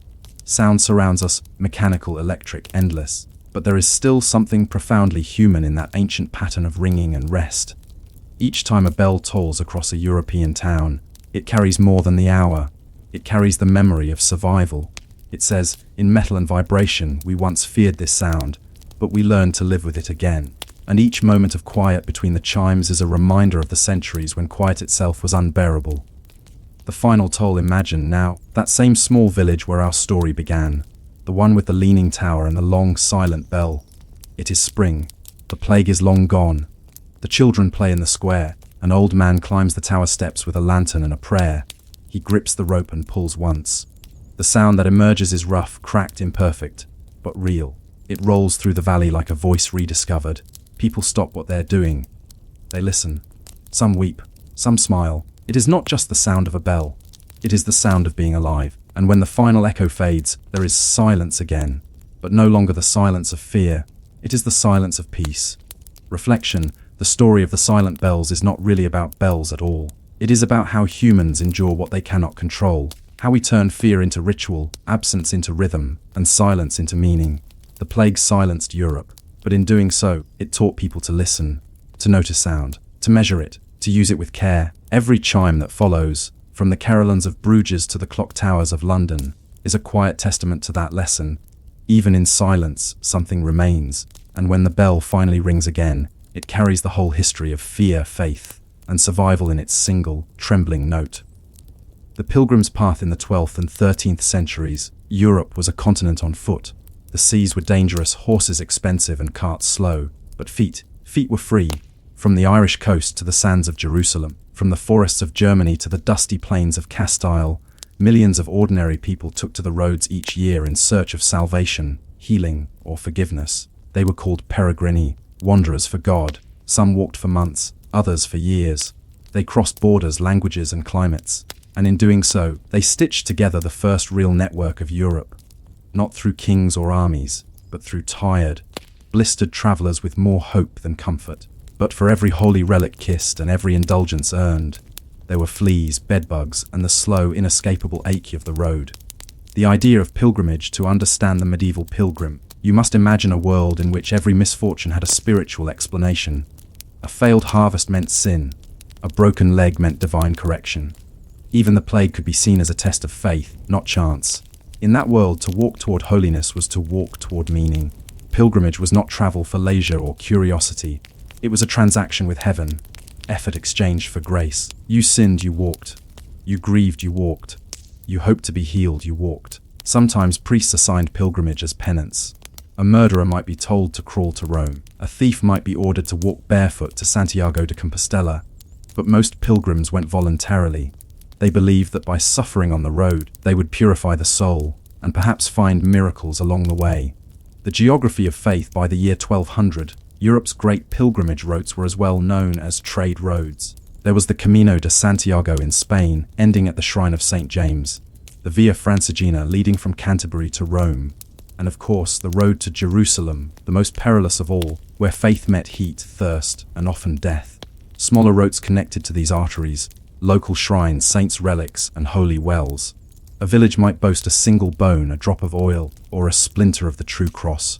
Pilgrims moved constantly between these places, carrying stories, songs, and disease from one region to another. To trace their paths is to trace the veins of medieval Europe itself. What the pilgrim carried, you can almost picture one. The typical pilgrim, somewhere along the dusty road to Santiago in the summer of 1230. He wears a rough woolen cloak, brown or grey, a wide-brimmed hat to keep off rain and sun. A leather satchel hangs from his shoulder, carrying bread, a small knife, a bit of cheese wrapped in cloth. In his hand, a wooden staff, both walking aid and defense, and across his chest, a scallop shell, the universal symbol of the pilgrim, marking him as one of the faithful. But look closer, and you'll see the realities beneath the pious image. His clothes are stiff with sweat and dust, his boots cracked, his legs covered in insect bites. The pilgrim's itch, the rash and sores caused by lice, fleas, and bedbugs, was so common it became a joke in songs and sermons. Priests called it the mark of the devoted. Some even claimed the itching was spiritual purification, made visible on the skin. The pilgrim inns along every route stood a chain of hospitia, pilgrim inns run by monks or townspeople. They offered shelter, sometimes food, and almost always a shared bed. 10, 12, even 20 travelers might sleep side by side on straw mats, shoulder to shoulder, boots still on, breath thick with aisle and fatigue. These were not restful places. The straw was rarely changed. The blankets teemed with lice. The air buzzed with coughs, snores, and whispered prayers. But pilgrims endured. To complain was to tempt pride, and pride was a sin. The monks who ran the larger hostels developed strict routines to manage the endless flow of travelers. At dawn, they rang bells to wake the sleepers. At dusk, they washed feet in wooden basins, though the same water might be used for dozens of travelers before being poured out. The combination of devotion and filth was absolute. The economy of the road pilgrimage was also big business. Every town along a major route found ways to profit. Bakers sold pilgrim loaves, small, dense bread stamped with crosses. Blacksmiths repaired staffs and sandals. Money changers converted coins for tolls. Even relics multiplied in number as demand grew. Some were genuine, a bone of a saint, a drop of holy oil, but many were not.